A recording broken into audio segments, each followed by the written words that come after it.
you know, Yeah. you know what I love about Royal Mail? Nothing. Cause Yes. Nothing. They are fucking useless. what did you do? We'll get to that. We'll get to that. Welcome to the Voice From Behind podcast. It's a podcast where we talk about things, movies specifically. Every week we put movies to each other, and those movies, they become something else entirely as time goes on.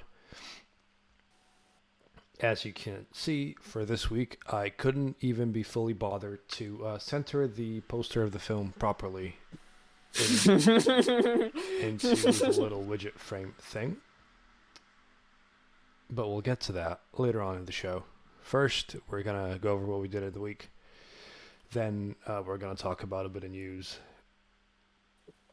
And then we're going to talk about Catwomen of the Moon. Yes. So this week. Who are you? Oh, I'm evil. Oh, at this point, is there any point of us introducing ourselves? Yes, I guess. I don't know. I too am evil. I mean, it's written right there on the screen, so it's not exactly. I know. That's what I was asking. I am evil, and with me is the other evil. Yeah. And we will bitch and moan. We will bitch and moan about things. There will be much bitching and much moaning. Oh, so this week I went and saw The Lighthouse. Oh, do tell, because I went to see a film too, but I'll see The Lighthouse next week for sure. But tell me, what do you think of The Lighthouse? Well, you won't enjoy it. I did, because it's a 24 picture and I fucking love it. Remind me of something. Was Willem Dafoe in the running for Best Actor for the Oscars? No, The Lighthouse didn't get any nominations whatsoever. That's weird. Because if he was there, he should have taken the fucking Oscar for his performance. I definitely want to go see this film. And Pattinson did also an amazing fucking job. Yes. I know, it's fucking shocking. I said something good about Pattinson. It's shocking, two good actors doing a good job. No. Well, the thing about Pattinson is the same with Kristen. It's like they've got the Twilight stain on them. No, it's not that. It's just that both of them haven't really done anything major. So when people think about these two, they're thinking only about those movies. True. Those movies were bad. Although both of them have shown that they can actually act. And yeah, but that's the thing though, because they did only artsy shit afterwards. True. At least Kristen did. I can't remember. I'm pretty sure Pattinson's been in stuff that's he's been in. Let's do the quick Google search. So, I ain't discrediting him for his work that he did post-Twilight, but I can't fucking remember it. Yeah, Robert Pattinson, who's the same age as my cousin. Let's go to this man's IMDb. Go to this man's IMDb, and he was. Let's go to the last Twilight. Part 2 something, because I know they split it up. So, Maps to the Stars, Queen of the Desert, Life. He's been in a lot of films. Well, I guess, but how many of them were mainstream? Not all of them. I actually think that most of them. Although, I'll be honest with you, a lot sounds familiar. To be fair, The Lighthouse isn't exactly. It's probably the last I've seen from him having a fucking theatrical release. No, what I wanted to say is The Lighthouse isn't exactly mainstream either. Well, at least it has a fucking release. Yeah, that's true. The King. Let's see, The King. The Childhood of a Leader. What's this about? No, fuck this. It's a weird-looking poster. The Lost City of Z. Oh! Yeah, he was in that. Oh. 'Tis true. I haven't seen that, but that was also, I think... He was also in that... Oh, is that fucking Tom Holland? Yeah. No, the thing is... Oh, yeah, it is Tom Holland. No, the Lost City of Z, was it nominated for an Oscar? Or two? That's a question. Let's quickly... I don't think it did, Nominations. It should say 6 wins, 29 nominations. Dublin, Taro Island, Dublin. Florida Film, IndieWire, International Test, London, Critics Circle Film Awards, Circle Jerk Awards. Yeah, there's no Oscar nominations for this film. Well, fair enough. That's a film with a bunch of British actors, isn't it? Oh yeah, for sure. Yeah. James Gray. What the fuck did he do? He did that Astra. I still haven't seen it. You and everybody else. I am Pilgrim. I am Become Pilgrim. Okay. So you saw The Lighthouse. How good was The Lighthouse? Well, it's one of those movies that you need to watch like fucking 15 times to completely understand it. Oh. It's incredibly artsy, and there was some interesting scenes. I'll wait for you to watch that. Good. Because trust me, we're gonna have a lot of talk. But it was a stellar performance from both actors, and the story was, it was veering in a lot of directions. Some of them I did not really appreciate. I think that halfway through the movie, it kind of lost its fucking purpose. Also, in the end, ended on a fucking Lovecraftian note. I was like, what? Oh, this kind of came out of fucking nowhere. Much like the movie I watched, except that one had no purpose up until the half point, and then it started getting purpose. Did you watch The Color Out of Space? No. I went to the cinema to see a film. I told you I was going to go see a film. Which film? You just carry on with your week. I'll get to some stuff. I've got a bunch of stuff to talk about, so don't you worry about it. I also saw probably Nicolas Cage's best movie. Oh? Drive Angry. Oh, no. No, it's so fun. I was going to give you that film to watch for next week, but now that you said that, I'm going to have to rethink. It's so fucking good, man. No, it's not. It's shit. It is the best. It is fucking fun. It has great actors, great acting. Although it has fucking Amber Heard in it. Oh. Skip double. Yeah, it took me like a fucking minute to realize that was her. I was like, oh god. Oh no.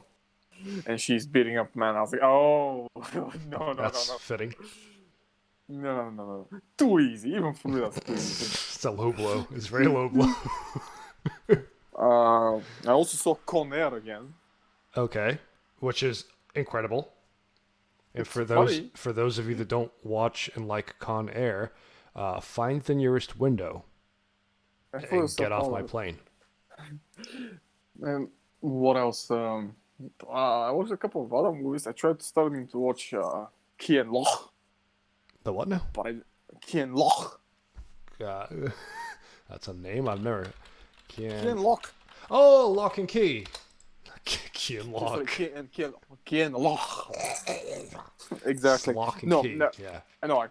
I still haven't finished the first episode. I just started, then I pass out, then I started again, and then pass out again. I'm like, fuck you, man. Also, I sent something in the Discord. Did you see it? Did you watch through it? No, it didn't. I finished watching Catwoman of Mars before we started recording. To be fair, this is the first time I've switched my laptop on in the last 3 days. Well, you see, Dusk is the thing now. Dusk. Wait, yes. What? Dusk and Doom put together? Is that what you want? Is that what you mean? Oh yeah. Oh fucking yeah. Dusk. Let me put it like this: you get the movement from fucking Dusk and the weapons, and you put it in Doom. Oh god.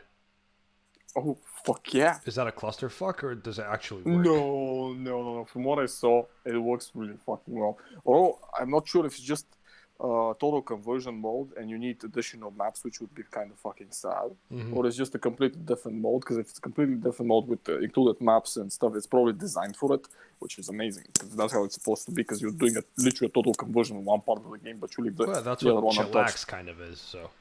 Well, no, Chillax is a limited removed one.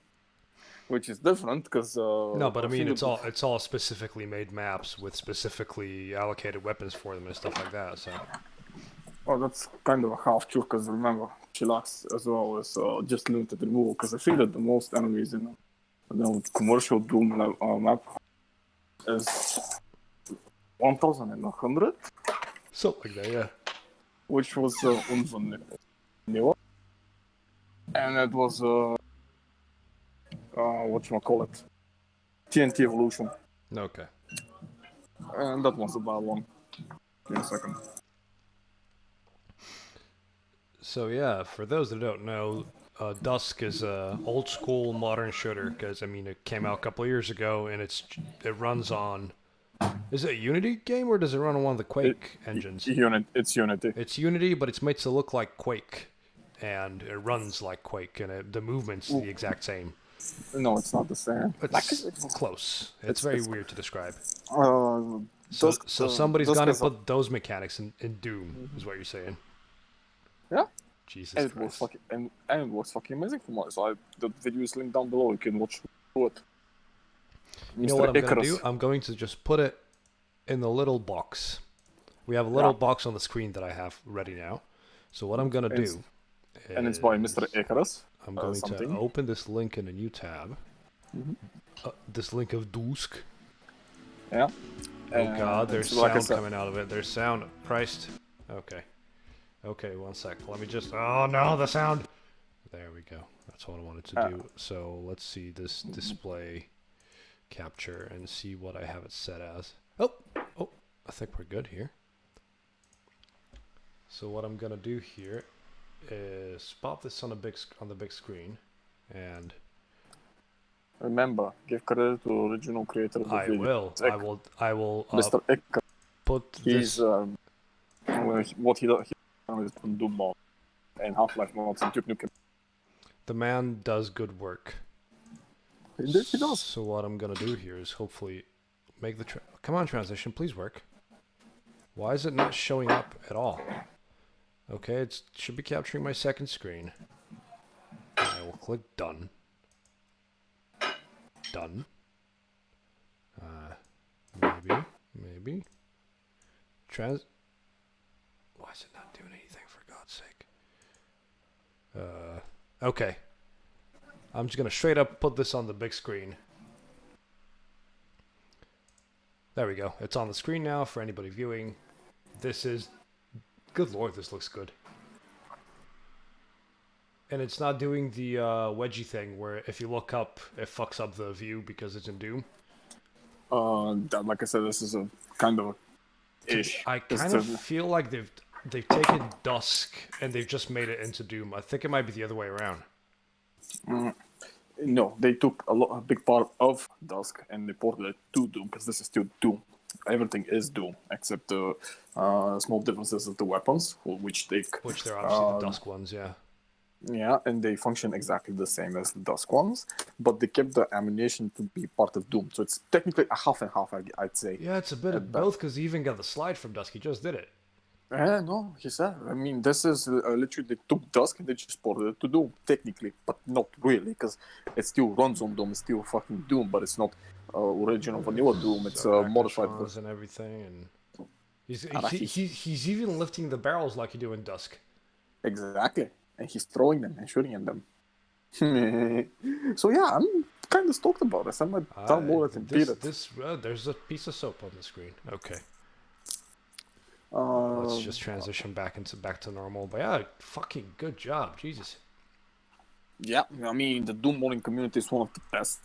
Yeah, I mean it's the community that makes Doom run on everything. No. There's also a big part of it. It's a total conversion Doom. There is a total conversion mode on vanilla Doom of all things. That's made the whole game be Batman with boss fights. You play as Batman. Really? Yes. I want this in my life. But you can also fight bosses in there, actual bosses. I don't think that the hardest bosses, but still there you fight Killer Croc and stuff. You go to a trip to the Batcave. Stuff like that. Oh, and you can reflect projectiles like you can in Dusk with the scythes. Yeah. And just like in Dusk, you should probably run backwards when you do it. Yeah, because you don't want to run forward towards the fucking flying things, but... No, you can, but the thing is, the timing is much easier when you run backwards than when you run forwards, because you need to time it so that the sickle hits the projectile and sends it back. If that makes any sense. Like, Mr. Icarus lives. Fucking good job. Yeah, props to you, my man. He's also the guy that I usually, when I look at, I usually check his channel if I see two mods that I like Yeah, the one that's because he's one of the the few Blood people Dom. that actually does a really good job explaining how to like put the mods in as well and like get them to work properly. Well, it's not. Well, it's not fucking rocket science. It's not, but there's people that always moan about getting their game broken or something, which See, it's literally drag and drop. I don't really see why they. see, the funniest thing is, at this point it's become a kind of a meme. The known world, aka Mick, who does Heroes 3 videos, like fucking long ass 9-hour videos Yeah. of playthroughs. Every fucking game he starts 30 minutes saying, "Oh, for the people who are gonna ask me in the fucking comment section, I use the HD mod." This has been going on for like fucking 6 years now. It's a running meme in the modding community. No, I mean, I also use the fucking HD mod because that's how you're supposed to play fucking Heroes 3 at this point. But yeah, that's the thing. I was also, at one point in his stream, asked questions because he was doing 1v1s. Yeah. And some weird ass rules that I didn't know about. I was like, "Wait, why are you choosing that?" I was like, "Okay, so basically you start off with a town, but these 4 ones are gonna spawn next to me, so I can choose which one I'm gonna get." And I was like, "Wow, oh, that's no repeats, no repeats. Fuck." And he was like, "Yeah, fuck," because the guy picked gas and he was like, "Shit." Oh, excuse me. I keep getting these horrible burps because I just downed a bottle of 7-Up nearly. But I also had spicy wings earlier, so they're both like fighting each other in my stomach. Outside of that, it's been, I mean, books and shit, reading and shit, stuff and maths and shit. Quick maths. I was tormenting people with fucking maths again, because of course I am. And I was. Do you ever spend like a day not talking about maths to someone?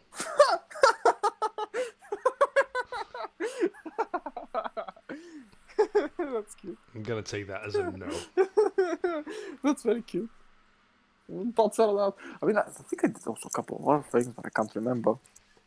Oh yeah, this Sunday I was with my friend that visited from Bulgaria, but he visited York, and him and his friend came to Manchester, so I went to Manchester and they rented a car. You were saying last week, yeah. It was a great time. It was a shit weather though, but great time. I showed them a lot. I showed them the chicken place. Oh, of course I did. The good chicken place. And they were like, "What the fuck is this?" I was like, "Listen, trust me. Trust in me." And he was like, "Okay." He was like, "Because my friend is actually a chef." All right. He was like, "Fuck, that's some good ass chicken." That's some good ass chicken. Yeah, I was like, the funniest thing is like, as good as it is, it's also moist because we also we kind of know how they make the chicken. It is well-made chicken. It's not shit chicken. Yeah, it's actually fucking amazing chicken. And I was telling Ben when we had a birthday, I was like, "Oh yeah, Jew came around and sadly he couldn't be there because he lives in fucking Norwich." I was like, "Listen, he also." I showed him the chicken. He also proved that he was like, "Of course he fucking did. Who would say anything better about that fucking chicken? I want to go back and take more of it. We need to do this again." I was like, "Yes, we do." Yes. But we all know there's going to be one person who's going to say, that chicken's not as good as people say. There's better chicken out there." Then you realize you just paid $6.50 for the best chicken you probably get, especially for that fucking price. For that price, for $6.50, you can't really argue it. Yeah, you get like fucking 4 pieces of fucking chicken, a lot of fucking rice, and just sauce. If I ate that rice and I don't eat rice, then they're doing something right. Oh, the rice was amazing with black beans. God, that's a good very chicken. Very well flavored Jamaican style chicken. It's. I think on top of it, one thing that people kind of forgot about is, that we figured out is it's actually fried twice. Yeah, it's refried. Yeah. Yeah, which always fucking bugs me. Because they fry it once, then they put sauce on it, and they fry it again, so the sauce actually, Listen, I know how the fucking thing works, but this shit always fucking bugged me. Personally, that's the problem. It's just like, this is the thing that just bugged me. It's just certain ways they do things, I guess. Yeah, I mean, it's pretty standard. It's easy to do. It's not, but I don't know. It's just. So. Oh, go on. Sorry. What else did I see? I watched a couple of other movies, I think. Let me just double check this shit, just in case. And some of them were fucking horrendous. Also, I found a movie that you're gonna hate more than this one. To be honest with you, I didn't really hate this one. Considering the time it was made in, they didn't do a terrible job. Oh, they did. And another thing is, which I forgot to mention, about 30 minutes of the movie is missing. Yeah, I found the full version as well. No. There's two That's versions not on YouTube. There's an hour and a half one and 1 hour one. No, it's still, because I also watched the hour and a half one. It still has footage missing. Because here's the thing: the movie is technically lost, much like Metropolis, and the one that's with the additional 30 minutes is with bits and pieces stitched together. Oh. But there's still a lot of content missing, because it should be technically a bit longer, especially during the end. Because in the end, it literally skips a fucking part of the movie. It's absolutely gone, and you're sitting there going like, "What? What the fuck happened? What was that? Why did that happen that way?" I started watching again Hell's Kitchen because of course I did. Hell's Kitchen. Fucking... You donkey! What are you? You people cook like old people, fuck. Best thing I feel that was season 1, because the guy who said afterwards won the fucking the first season, and he's a very well-mannered and calm person, and he was also working as an expediter then, and everything was so slow, and Gordon sitting there just watching, and the guy just turns on and goes like, "You people cook like old people, fuck," and Gordon is just like he was like, "Well, that came out of fucking nowhere. That came out of nowhere." But yeah, there was good laughs to be had. Also, I started watching MasterChef fucking Canada. You know, most MasterChef shows, as fixed or as whatever they are, they're still a good watch. I mean, of course they're fucking fixed, because you're trying to tell me that non-professional cooks know by how to fucking fillet any type of fish without actually fucking filleting fishes for days on to remember shit? Are you kidding me? You know how fucking difficult that shit is to remember? Because any fish, it doesn't matter what fish it is. Exactly. Yeah. Because some of them are really easy, some of them are not. Like if you give someone to disembowel and cut a fucking catfish, they will fuck up and that will ruin the whole fish. It's the same with see how stupid it is to know them all in Bulgarian and to be like, yeah, I can definitely. It's the same as a carp. Give somebody a carp to cut up and they'll fuck up. Yeah. I mean, there's a lot of things or a mackerel for that matter. What I enjoy is sometimes they some of the people that try and cook the dishes, they have some really interesting ideas. Some of them work, some of them do not. But some of them I'm like, this doesn't sound bad. It doesn't look difficult to cook. I might try this. Yeah. No, that's the cool thing. Yeah, you're like, oh, yeah. Even with basic fucking knowledge in the kitchen, you can still make most of the things. And then you see Chef Ramsay put a fucking blindfold and completely fucking cut up a chicken. You're like, what? Yeah. It's like giving somebody from the military like a gun to disassemble and reassemble. They're gonna do it with their eyes closed. And there's also the fact that one of the challenges when they were trying to figure out who's gonna stay on the show was, I kid you not, a fucking cutting board challenge. Because one of the biggest mistakes that these shows have, they use the same knives to cut up meat and veggies. Which is fucking do that. Bad. Bad. Any health and safety person or anybody that's worked in a kitchen will tell you. Yeah. Veggies, one board and one knife. Meat, separate. Fish, separate. Exactly. And then you have usually raw color-coded. and cooked separate as well. Yeah, and they color-coded for people to do it faster. With different tongs, different knives, different boards. Exactly. And the funniest thing is, like, when I was when the challenge was just basically a cutting up challenge. So it was not just cutting; it was they wanted julienne cucumbers, 3 of them done. They wanted 20 eggs separated, yolk and whatchamacallit, and white. Oh, white. Yolks and whites. Yeah. They wanted also, and I kid you, I had no fucking idea how to do 3 corns perfectly, just separate them from the stuff. I learned that, by the way, by watching. 3 what? Which is corns, just corns. Cooked corn or not? No, not cooked. Just get the actual corns off the stem. Exactly. That's doable, yeah. I didn't know how to. It was like 50. You literally just grab it and wring it out like it's a cloth, and the corns just naturally kind of fall out. No, you actually use a knife. You cut it up in 3 pieces and you just do That's the sweet corn. vertical. Yeah, that's sweet corn. Well, they were doing sweet corn because that's the technique. I was like, what else? Yeah, you cut it up with sweet corn. And perfectly peeled and cut out apples. Around the middle. Oh no, fuck that. It's funny how I say sweet corn. Yeah, sure. Apples? Nah. There's also like 15 other things, and I had like 15 minutes to do it. Jesus. Oh yeah, I was like, okay, I can also perfectly cut up a chicken in all 8 pieces, full chicken. And I was like, okay, outside of the fucking eggs and the corn and one other I didn't know how to do, I can do those.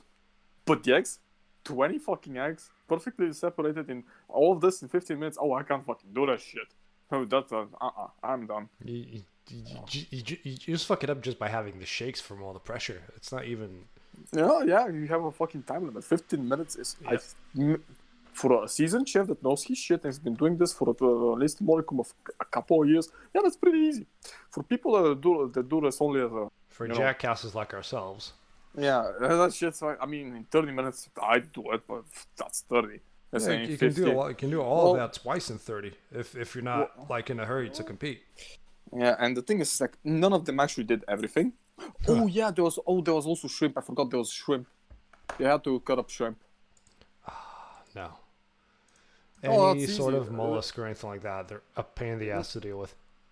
Actually, a shrimp is pretty easy. The problem is that, like I said, 15 minutes to be precise, because you need to remove the track, the stomach track, and be careful, because if you break it, well, you just smear shit all over the fucking pretty much. You're fucked. Congrats. And, I might be able to do it in like 30 minutes, and I'm calm and collected, and none of them did it. I think that the closest one was missing 3 pieces off of the 7 stuff that he had to do. And he won, because on top of, the missing part, I think that everybody expected people to be missing stuff, especially the eggs. The problem was that many people were kind of cutting in and doing it way too fast, and they were making mistakes. So this guy was like, it's kind of normal. I've done most of them several times, so I should be able to do it. So I'll just do it, relatively fast. I know the basic techniques of how to do it. Yeah. He did 4 out of the 7, let's say. And they were done really well. No mistakes in. And he won. Because no one else fucking did anywhere close to the 7 in total. And let alone without any mistakes. Because most people had fucking mistakes. And I was like, they won't the peppers and fucking julienne's cut up. And they found the fucking full circle. I see the fucking master chef, man.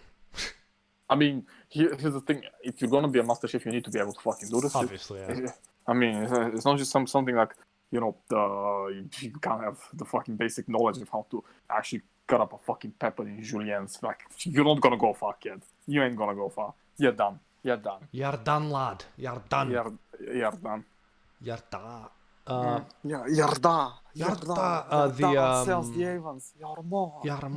So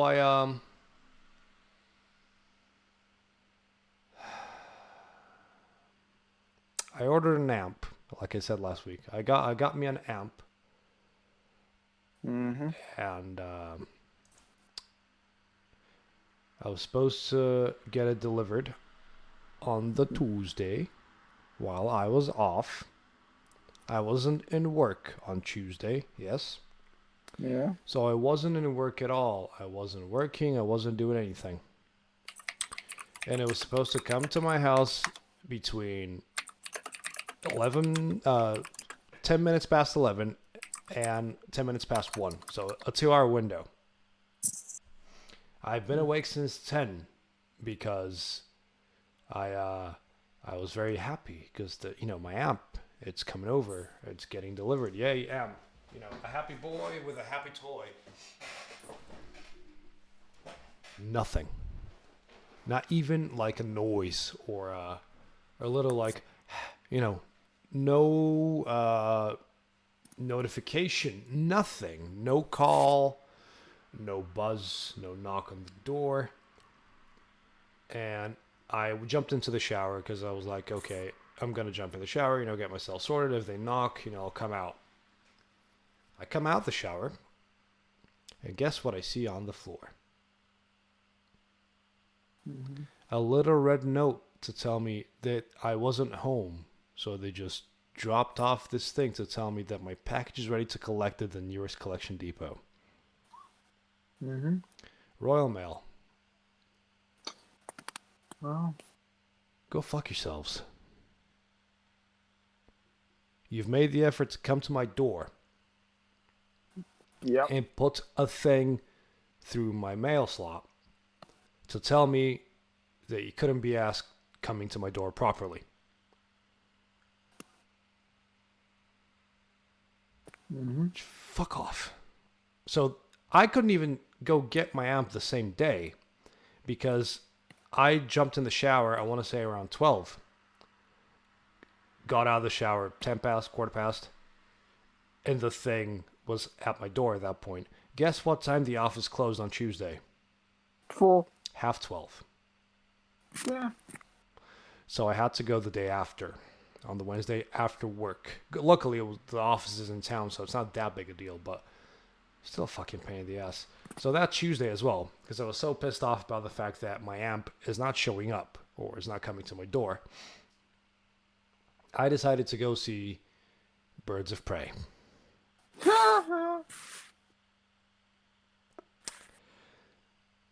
So you know how you were saying that you saw a film that lost its purpose half an hour through or halfway through? Well, it's not that. It's like halfway through the movie, kind of got bored and messed and didn't have any actual real direction. Okay. And it's like it still tried to build on the characters, but in the post of what was happening, it just felt fucking weird and not how should I put it? Not constructive enough for it to warrant that type of a thing to happen. Mm-hmm. It's by far not a bad thing that happened because at least it had some purpose later on, but halfway through. Well, this one had no purpose. Well, I mean, yeah, Birds of Prey. Did you see that the writer on Birds of Prey had a Twitter meltdown? No, I didn't. I couldn't care less. What I want to say is there's a couple of things that are actually really good about it. Harley's not one of them. The action in this film. Every single action scene is fucking stellar. Minus the weird slow-mo stuff every now and then. But the action was... You can tell that the John Wick people were behind the action because you could see everything. There was no stupid fast cuts. There were no... You know what I mean? You know when you watch an action film and you go, well, these people don't know how to fight, so let's cut around it sloppily. No. This one is incredibly well made when it comes to action, especially near the end. They have this massive fight on a carousel or whatever it is, and it's really, really, really well made. There's some redeeming qualities of it, like the fact that Harley is a piece of shit and they acknowledge it many times, but she never actually gets some sort of redemption as to not being a piece of shit. And even by the end, she does a piece of shit thing, but the cast shrugs it off and goes, it's only Harley Quinn. She's going to get in trouble eventually. It's just the whole idea of it that she can't function on her own without the Joker. And by the end, it's kind of not redeemed. It's true that she technically she can't function on her own, is the idea. She always kind of has to leech off someone or something like that. And even by the end, when she sort of adopts Cassandra Cain, spoilers. Wait, but why? Cassandra Cain's gonna be part of the Black family. No, this isn't the Cassandra Cain you're thinking of. This is just some sort of loudmouth pickpocket Asian kid, which is nothing wrong with that. But it's not Cassandra Cain that we all know and love. But still, why the fuck would you call it Cassandra Cain? No, fucking. Huntress in this was great because That's the first. They went with the whole she was part of a mob family and they all got killed in front of her eyes, and then she went and became an assassin and got trained up in Naples. First iteration of Huntress? Yeah, they went with the classic storyline. Yeah. Yeah, the one that appears in Nightwing as well, and she sleeps with him. Yeah. They have a pseudo relationship. Yeah, they went with that iteration, which I like the most. Not the whole family part. That's the annoying. You know, not she's not a daughter of somebody. No, she's just her own person, and it's fucking great because they did the whole. Good lord, where are you? There's a Party. part about that. They do a really good job with her because obviously she spent a good chunk of her life training up to be an assassin, which inevitably makes her incredibly socially awkward, and they play that up really well. And she has like horrible rage moments where she just gets really angry, starts screaming at people, saying that she doesn't have anger issues. That's really good. Renee Montoya is just Renee Montoya from the comics, just a loudmouth Mexican lady. Or Hispanic lady, I should say. While I think Canary is the least sort of touched on in the film. Like they still do a decent job with her, and the whole like I can do the big canary cry, the big scream, and they do that pretty well. I just can't get over the fact that she's a skilled fighter, but she still has a fucking nose piercing. You're gonna get punched in the nose once, and that's you out of commission.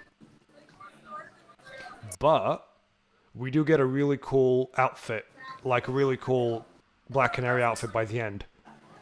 Except it's not, you know how her outfit is a small jacket with fishnets on her legs? Mm-hmm. This one's the other way around. She has fishnets, like she's wearing a fishnet sort of shirt or top. And the rest of her is just this purple, like, I want to say vest thing? And purple pants. It looks really good. Let me see if I can find the Black Canary Birds of Prey. Okay, the outfit that she wears during the film is kind of close to what she usually has, except there's no fishnets and she's wearing pins. But by fishnets and also. Okay, there we go. That'd be objectifying. Yeah. So, oh god damn it. Okay, there's a weird GIF. This is basically. Oh yeah, the film isn't Birds of Prey. The Birds of Prey are not until the very end. But here's the GIF of one of the final shots of the film. There's Huntress on the far right. I don't know why she's wearing a tracksuit, but it doesn't look terrible. But that canary outfit is fucking on point. Could be. Just have a look at it, at the GIF when you get the chance. I am looking at it. I was saying that outfit is fucking stellar. Is it me or is it? Nah, that's just me. What? I swear the shadows make her look way too big for her head. Oh, it's just the shadows. Yeah, that's just weird. Because I'm looking at it, I'm like, she has a very small head compared to the rest of her fucking body. What the fuck is this? Put it this way, it looks better than all the CW stuff. Oh yeah, that's not particularly difficult. I think that even if a Joel shit is gonna look better than the CW stuff. Which is all just leather.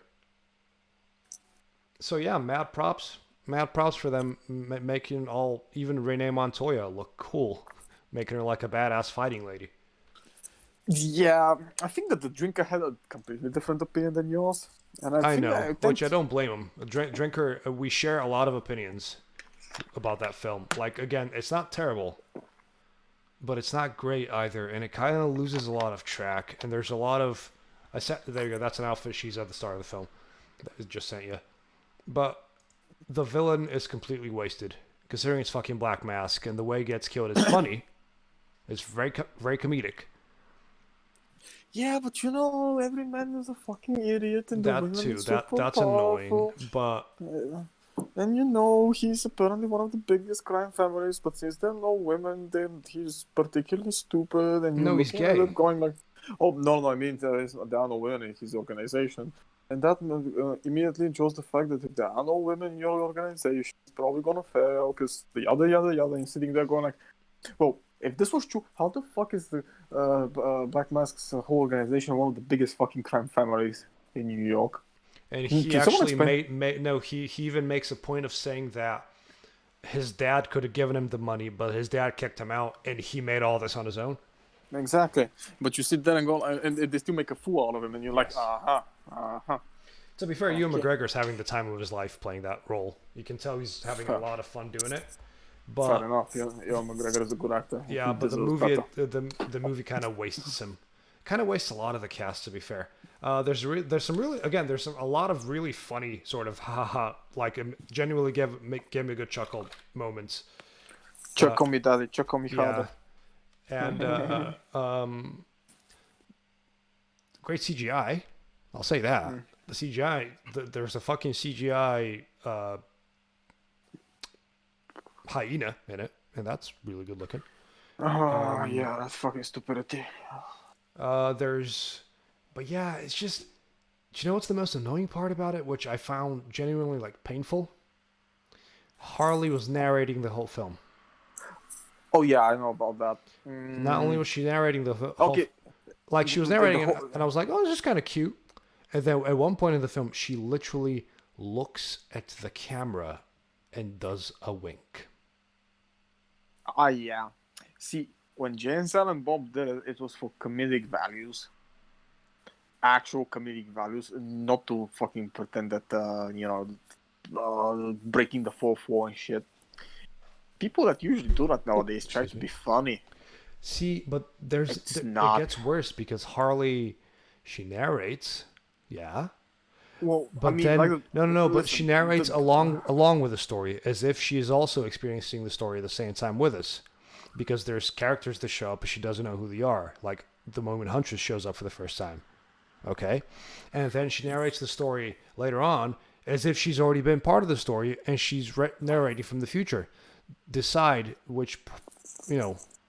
I mean, this is what we call shitty writing 101. And apparently the writer fucking finished with flying colors on that one. Yeah, the first 20 minutes are very convoluted because she And jumps back and forth between because- storylines. Because the writer tried to incorporate Harley as the main storyteller because Harley is a... She's a selling point. No, it's how should I put it? She's an unreliable Yeah. storyteller, like the drinker said. So the whole point is, so some of the things are out of sync, and then she goes back and does this, and the whole fucking the hook that something actually definitely happened. Very reminiscent of movie, Oh, except no Guy Ritchie. Hey, Guy Ritchie as well, yeah. Mostly Guy Ritchie, because Guy Ritchie kind of fucking pioneered it at this point and made it a fucking thing. The where weird everything fucking storylines, yeah. No, where everything fucking happens and it's narrated, but then suddenly it's like, oh, you kind of missed that, but you didn't really because they didn't show you like a couple of fucking scenes out of it. Yeah. That actually makes sense. But here, you skip that whole hook part, you skip all of it, and you just fucking pretend that this shit's fucking logical. Excuse me, what the fuck? You know you're gonna get ripped on this one. Nah. I mean, don't get me wrong, right. it's still parts of it are still very, very charming and very fun. But the movie kind of lacks focus and it really suffers from it. It's also kind of lacks tone because it's both ha ha ha zany, we don't take ourselves seriously, but at the same time it's also like this is a very dark scene, but the characters don't reflect it as a very dark scene, and you don't know how to feel while you're watching it, which in return makes it very painful to sit through at points. But the action is good, so I recommend just finding a cut of the action scenes and watching them, because the story itself is a bit meh. There are no arcs in this film. Even Harley doesn't go through an arc. And I feel bad because clearly everybody had fun making it and they put a lot of effort into it, but at the end of the day, it's still better than the Zack Snyder stuff and Suicide Squad. So I guess that's good. Also, Barista of the Year happened on Thursday. I was a competitor. And how bad was it? It wasn't terrible. It was a really good night, actually. We had a lot of fun.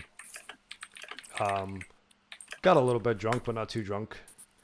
And I had no voice all day of yesterday. I literally, my voice was like 2 pitches down from what it is. I was like 2 octaves down. And it made my throat move and like vibrate in such a way that I had a constant headache because of it as well. I also, now that we're on that, last night I went and I saw The Woman in Black. The what now? The Woman in Black. But I didn't see a film. I saw it at the theater. Mm-hmm. And the whole cast is just two dudes. And it was really well put together. Very well made. A very good retelling of the story. With a very kind of slow first half, which was a bit annoying, to be honest. But extremely well put together. Very well set on the stage. Like the way they had the stage laid out. Basically, there was a curtain behind them. And every time they wait behind the curtain, the scenery back there would change. At one point, it's graves, or something that looks like graves, because they're supposed to be in a graveyard. We come back again, and all of a sudden, they're in a room with a rocking chair and a table and, you know, a little bed. And then we cut again, and they're actually behind the room in a massive staircase. It's extremely well put together. You didn't at first you're like, this is a very minimal stage. What are they gonna do? And then they play. You know, they fool you. They're like, oh, we're gonna play with the props and use all these props, which is like a chest, a chair, and a nightstand. I think that's all they had as props. But then obviously they cut to the back, and there's a shitload of things back there. So that was, you know, that was good. That was actually really, really good sort of play. But yeah, Burst of the Year was a really good night, and it was nice to actually spend some time out of the flat and with people.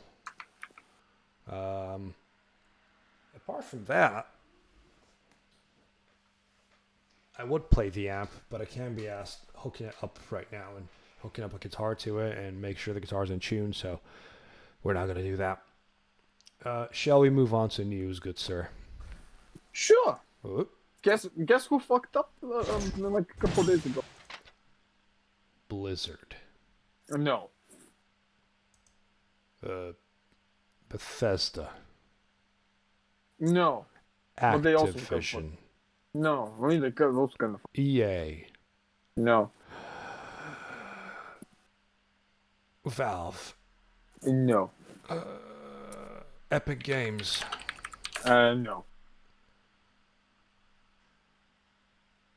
Who? Sony did. Sony. I guessed it. Because, no.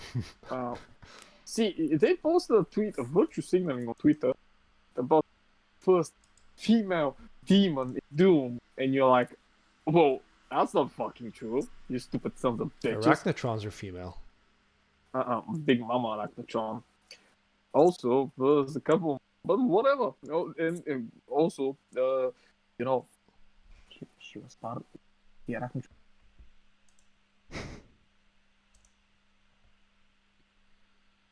Hello? Didn't Yeah, whatever you were talking about for the last 10 seconds or so was completely gone. It's just fucking sad. Yeah. Speaking of sad, apparently they were filming the Batman in Glasgow over the last couple of days, and I didn't even know it was here. No. Here's an interesting news. There's gonna be another Lovecraftian themed movie called The Deep Ones, which is gonna be a telling of Rosemary's Baby. The Deep Ones. It looks okay.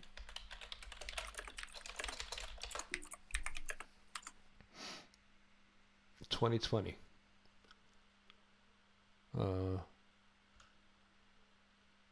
There's just an IMDb page for it. Have you got an article or something? I have to my favorite photo. Well, go over it because I can't find a proper article. But whenever you get the chance, please send it over. Yeah, and I think there were pictures out of it. It was on your stuff when I saw it. Oh. Yes, Facebook. Work faster.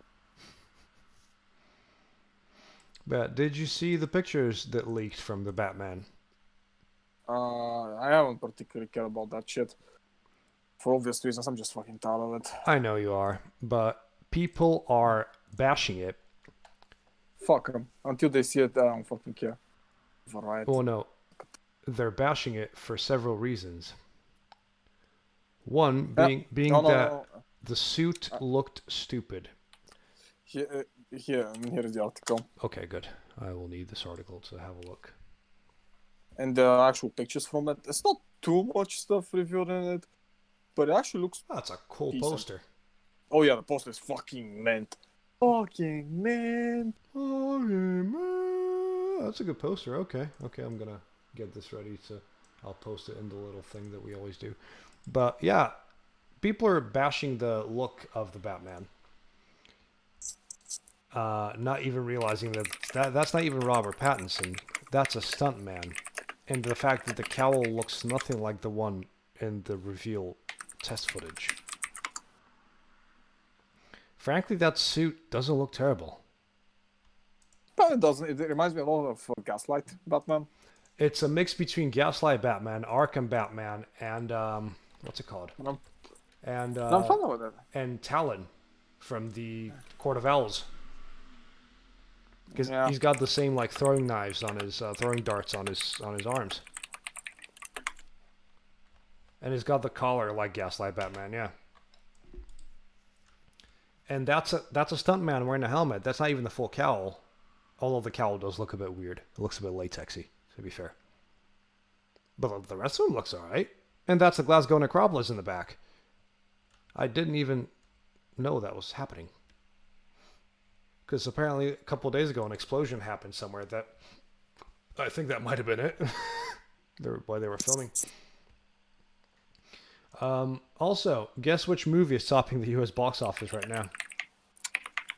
Parasite. Sonic the fucking Hedgehog. Oh yeah, no, that's fair. People have been saying it's actually pretty good. Yeah, for a kids film, people have been saying it's got some really good jokes in it as well. I mean, at some point I'm probably going to watch it. Oh yeah. I mean, I still want to rewatch Parasite because it's that fucking good. Parasite is worth the rewatch. You heard it here, folks. You heard it here. There's also a couple of other things. Let me just scribble fast. Oh yeah, get this. Borderlands movie is going to be made. Yes, I have this ready here. With as well. Eli Roth as the Yes. director. Fuck me, I'm done. There's also concept footage for a canceled movie called Mouse Guard. Have you seen that one? No? I'll link you this. It actually looks not even as bad as it sounds.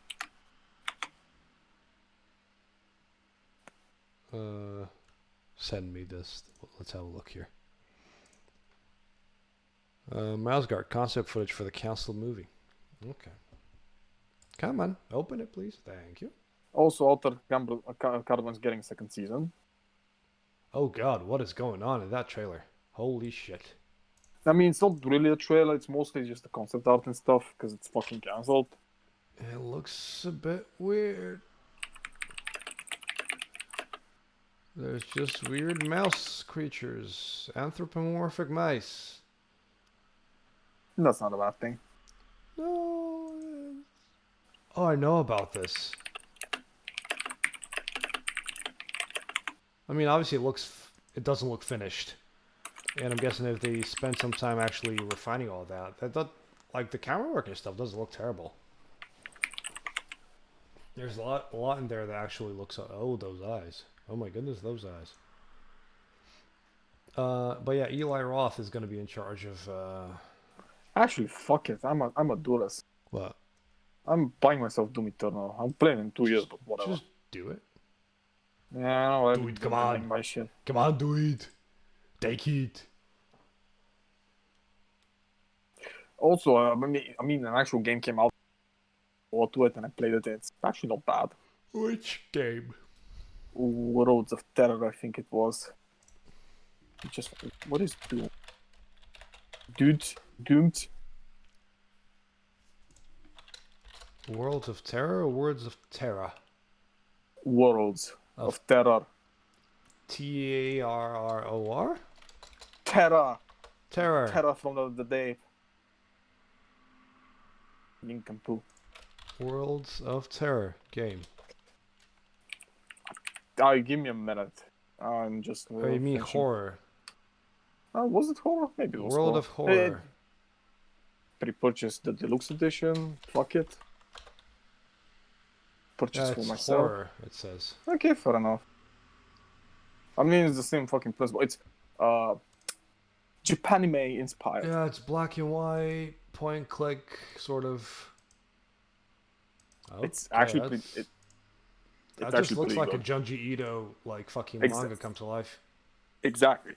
The inspiration is from it, and it's really well made. I mean, the gameplay is a bit weird. You gotta get used because the stuff is kind of weirdly spaced out on the screen, so it's not the normal HUD you're gonna see in games like that.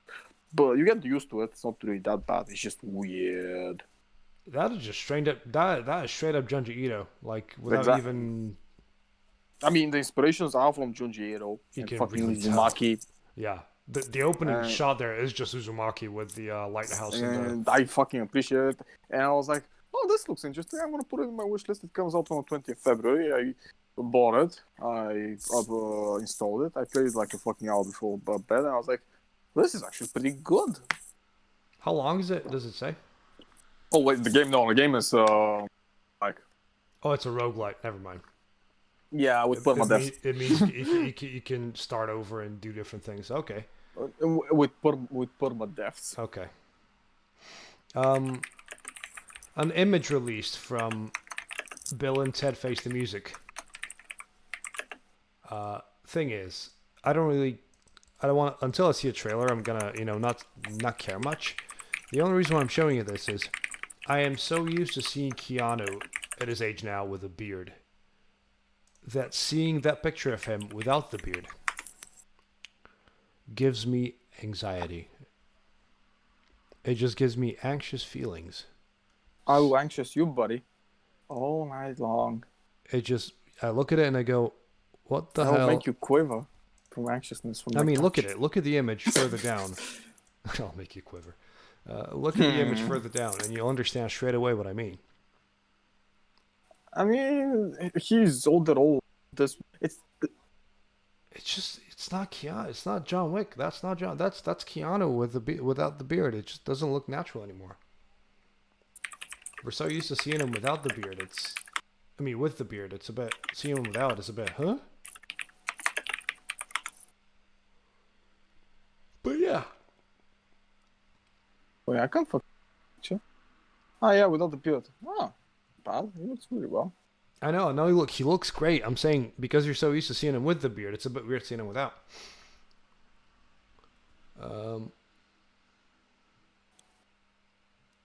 So I hate to get to this, but you gave me a film last week.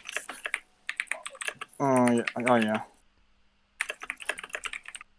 So where do we even start? Beginning. The movie is called The Catwomen of the Moon.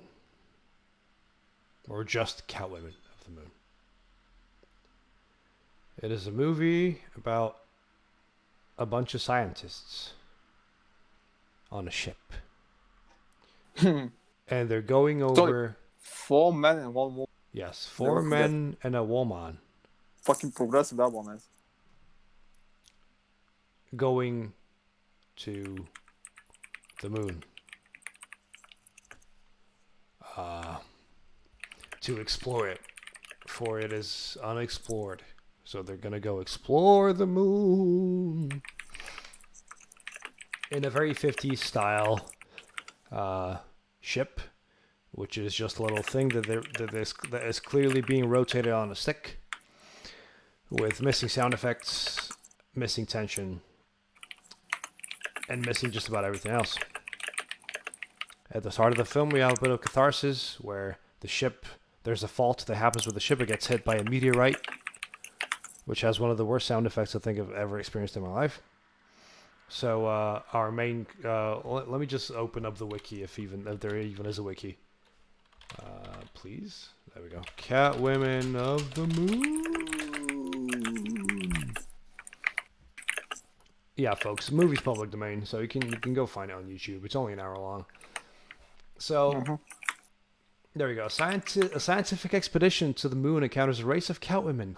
The last survivors of a 2 million-year-old lunar civilization, residing deep within a moon cavern, where they have managed to maintain not only the remnants of a breathable atmosphere and Earth-like gravity, but also a pair of gigantic moon spiders.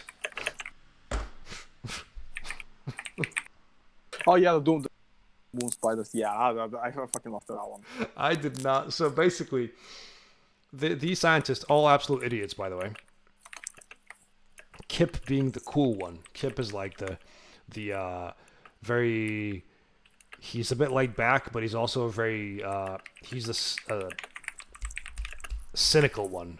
He's very. Oh no, we have to be. I always think a step ahead. I have a gun. There, see, give me the gun. See. So they go to the moon. And they land on the moon. And Helen, who is the lady on board, says weird things, but people just shrug it off because the captain, who is Laird, that's his name, Laird Granger, he always has to do things by the book, the captain. He elaborates on that many times. And they go on the moon, and Helen's like, let's go to this cave, because I know about this cave. I'm like, what the hell is Helen talking about? Why is she being so weird? And as they are in the cave, a spider comes down from the ceiling. And I'm going to... Let me see if I can just Google this and see if the spider shows up on the screen, so I may show you folks the spider, and we can all laugh. See, I think that the funniest thing about the whole spider there, fucking moon, and before that, I need to reiterate, they removed they apparently learned that they could breathe on the moon. Yes. And because of the fight, that they realized they can actually shoot guns on them. Yes. So okay, and I was sitting there going like, oh no. But no, the funniest thing about that whole fight is, you see something like a fucking spider in front of you. The biggest threat of a spider is two-front heliceris. I always fucking mispronounce that word in English. So the what? Yeah, the fucking two-front teeth. It's called heliceris. It's not teeth exactly, because it's just injectors for its poison / stomach juices. Yeah, I found the picture. It's on the screen, and it's going away. So logically, when you face something that's this big, of course you're going to tackle it from the fucking head, from the front. And hold it. And I was like, no.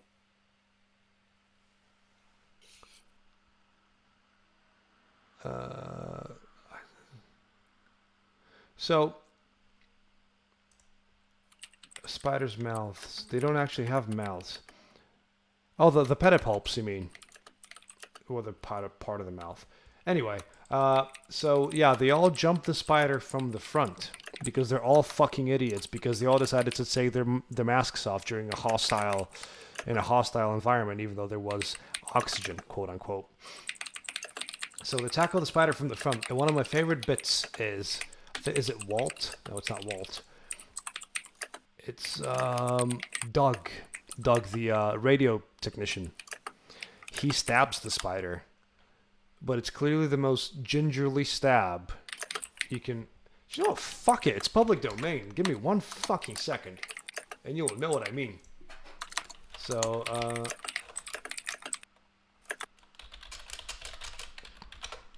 I'm just gonna go on YouTube, and I'm gonna find the bit where they're stabbing the spider. Okay, where's the bit where they're stabbing it? Okay, so they've taken off the masks. And there it is. So I'm just going to transition this to the big screen. And you guys can watch with us. As, come on, full screen, please. There we go. So, there they are on the moon. And they're talking. And they're just taking off the suits. There's the suits there. They're just taking them off because they are not... There's oxygen on the moon, so they're breathing in the oxygen now. And They decide to leave the suits in the cave because that's smart. A very well trained person would leave a suit at a random spot. And they're like, we're going to come back for these suits. And he's like, see my gun, see, it's not going anywhere. See, clearly, where there's fire, there's death, or where there's oxygen. And they didn't see the massive spider there, but here it is. Here's the spider. Then, obviously, she gets attacked by the spider. She screams, and now they're all fighting it. I want you to see how Doug jabs his knife in it. Fucking stupid. It's the most. He's holding it by the head. You tackle it from the fucking. It's like, I'm gonna fight this fucking lion. I'm going. You tackle a spider from the sides. From the back. Just stay the fuck away. It's just the way. It's the way he stabs it. He's shooting it. The spider got shot. It's dead. Do you know? Yeah, exactly. Do you know what my theory is about the spider getting stabbed and why? No. The funniest thing is, he had a gun the whole time, and then halfway through, he was like, "Yeah, I had a gun." Well, no, another spider. My theory is, because you don't see the spider in the previous shot, is that they only had the one spider for the film. Oh no, they definitely did have only one spider, which, by the way, is a decent-looking prop. It's not terrible. It's actually pretty decent. But you can fucking see the wires. It's clear. Oh, can you? Can you? Hold on. One of them is back on the back body, and one of them is in the front, where the waist is. And you can see on the legs. You can actually see the... Oh, yeah, there's the wire there. And there's one there. No, that's you remember one of the biggest technical marvels for the time, and one of the most was Tarantula. Yeah. A shitty movie by nowadays standards. But it's kind of this, but you reverse it. So you keep people normal, but you make a prop of the fucking spider. It looks fucking bad. I'm so happy this film is public domain. I could just play it on the screen. This is great. And the funniest thing is, you can kinda get away. The funniest thing is, it still looks better than Arachnophobia or spiders. True. Fucking cackling, sarcastic spiders. I mean, I could have just played this thing from the start of the podcast. I could have just let it play and see if somebody noticed. But yeah, this movie is just. They're all just fucking idiots. All of these people here are idiots. So let's fast forward a bit to where they reach the. Yeah, look at Kip. Kip. All right, so we have all these characters. Kip being the there he is. That's Kip being the very. He's the cynical one, as I said. Walt is the one who's always trying to cash a buck. He's trying to get things off the moon so he can sell them back on Earth, make money. Doug is just an idiot, and Lair, who's the main man, he's also an idiot. Which is kind of funny because that's kind of fucking tropey by nowadays standards. Back then, it's fucking revolutionary. So now they're like, oh, look at this sconce. It's clearly not been lit for a long time. We should light it because there's light. There's clearly fire here. And it's just... The movie kind of... Don't get me wrong, it's not terribly acted for like a 50s sci-fi schlock. Like, Kip in this movie is fucking great. Every scene he's in is just perfect. There's a bit later on where he sat on this, like... where all the cat women meet them all, and they're like trying to seduce him because the cat women want to kill him and go back to Earth to repopulate it with, you know, their seed and their smartness and shit like that. So there's a bit here. There it is. So look at him. Look at the way he's sitting on that fucking chair. Just look at him. He doesn't believe shit. He's holding the gun. He's like, man, see, you're all evil bitches. I'm gonna shoot. I'm gonna be very careful looking around. See. And the women are like here trying to seduce him, and they're gonna kill him. They're gonna kill the men and take them. Only 3 of them are gonna go back with Helen, and they're gonna go back to Earth to reclaim whatever they want to reclaim and become one with, you know, and so that their populace can grow. So they're all wearing black leotards, and also none of them have proper names. They're all Alpha, Beta, and Lambda. This is Lambda. She's the one that actually falls in love with Doug, and they live to get. She's the one of the Catwomen who has some sense. Okay, so no, the whole point of the Catwoman is they want males so they can breed, which is so Yes. fucking hilarious. Because how the fuck did they survive without males? I'm not here to question logic in the 1953 sci-fi movie, but still, it's one of those when you think about it, like, wait, what? Yeah. Do they breed with the fucking spiders?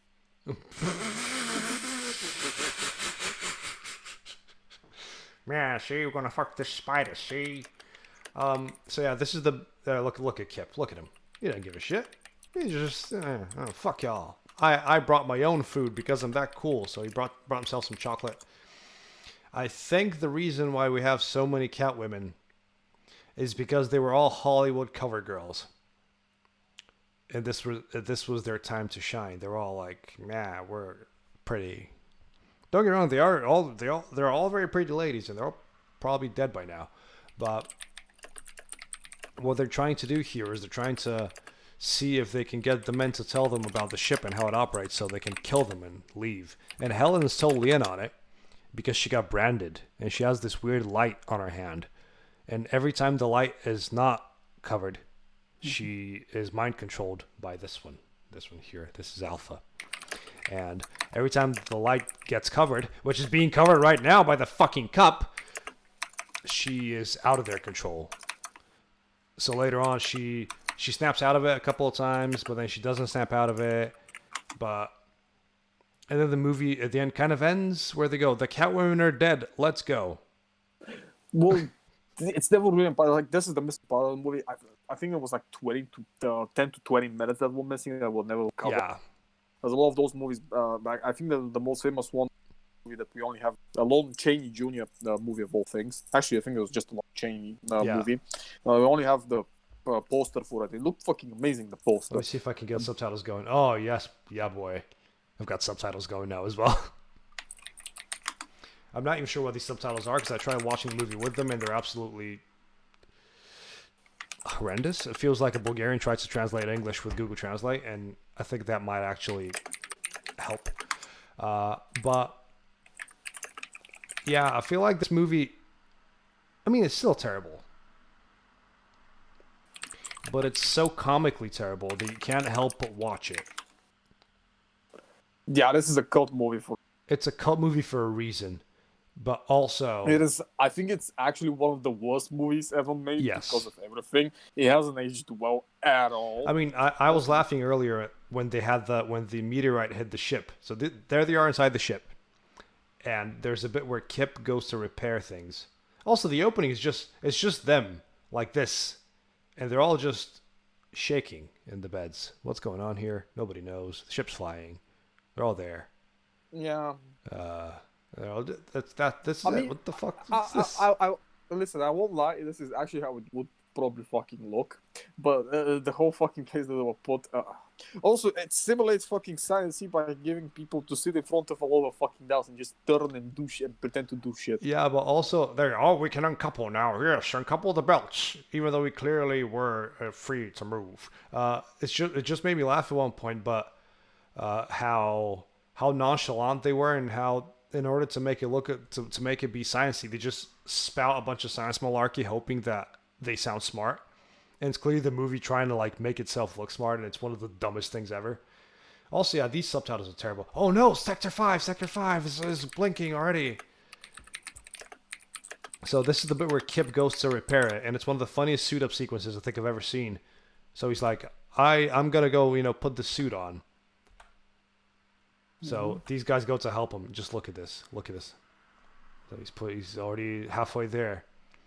So this man is supposed to go. He's going to a part of the ship, which is there you go, the mask. There you go. Tie it back. There you go. Tie it over his arm. And now they open this, and they're both getting exposed to this, and the only thing they're doing is cough. There's a man with a full-on suit going in there. And these fuckers are just coughing. It's like, you've just contaminated the whole ship with all that.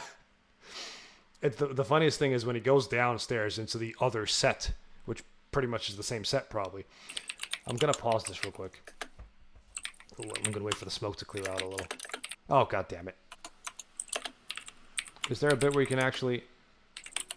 all this up here is clearly cardboard. And you can see the seams in it.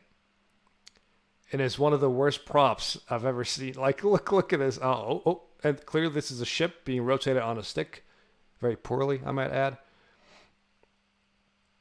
And what's this in the back? No one knows. There's just things. What is Kip doing? We don't know what Kip's doing. He's stomping around the ship. He's stomping around. And, and it's just...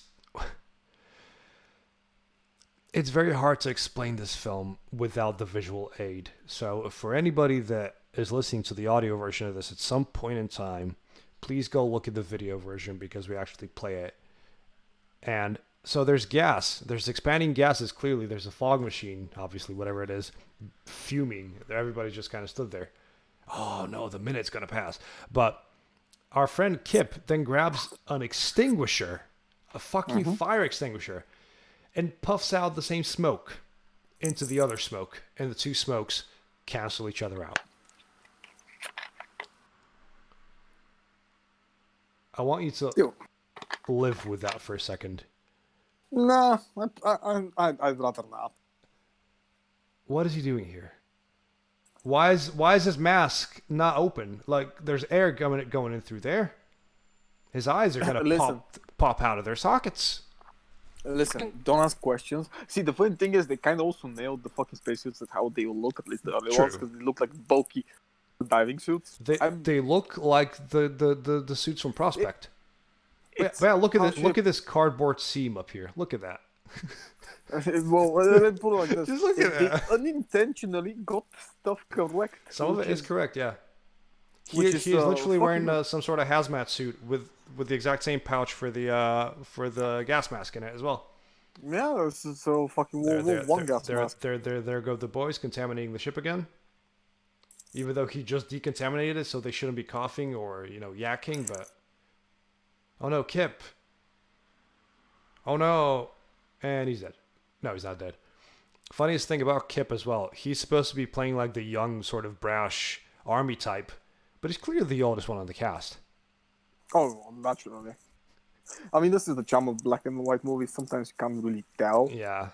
You can tell just by his hairline and everything, and like she's the love interest, and he's always like, "Girl, if I could love you, I'd love you so good, but you know." Forever and ever, I would bamboozle you all day long. All right, and all he did was, "You got a little boo boo on his finger, ooh, poor kid." Yeah, that fucking what, mate.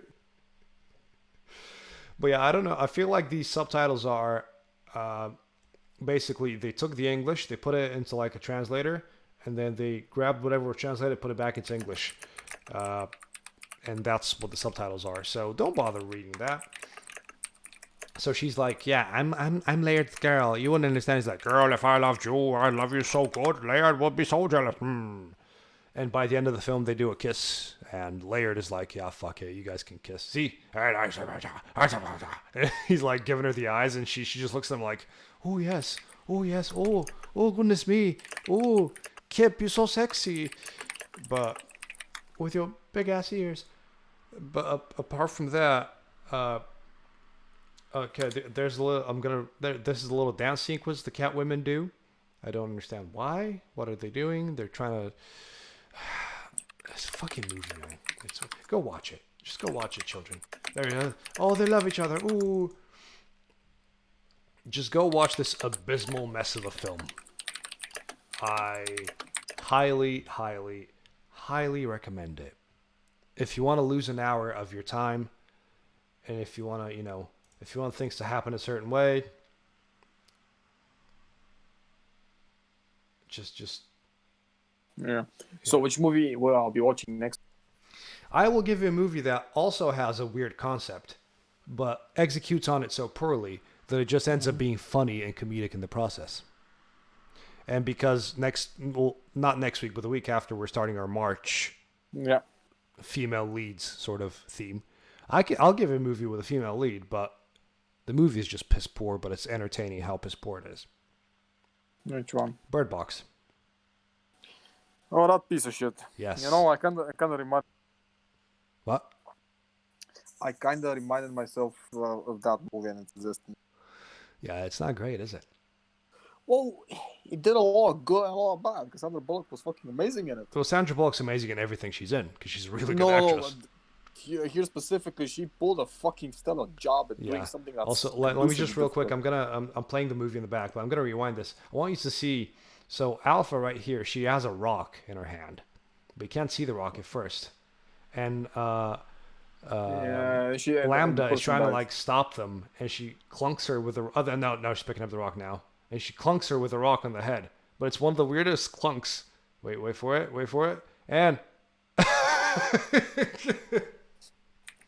and now Lambda is dead. These hyper advanced creatures that can teleport and read minds are foiled by one clunk of a rock. Oh no, Gary, no. Oh. Doug, the cat women are dead. Helen is okay. While Kip goes forward shooting into nothing. Go watch this film. It's fucking great. But yeah, I just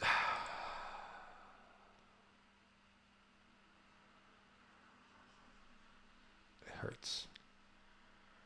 It kind of hurts. Okay, your movie for next week is Bird Box. And yeah, that will kind of kick off our March theme, which is movies with female leads. And there's quite a few of those, and I have found some that I will be giving to you that, we can actually enjoy talking about. Sure. Thank you all for listening.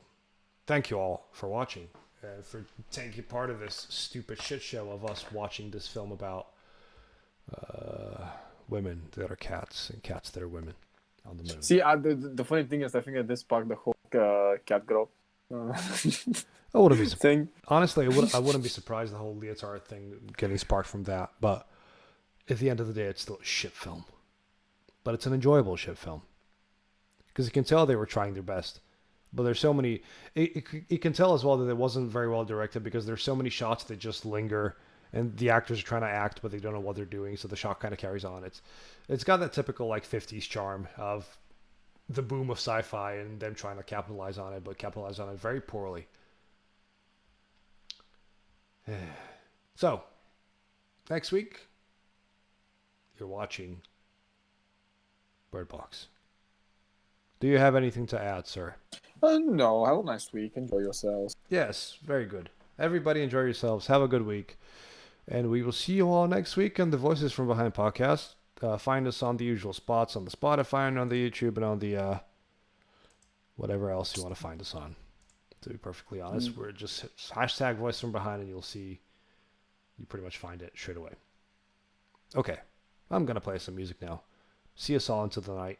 And we'll see you all next week on the Voices from Behind podcast. Okay, bye.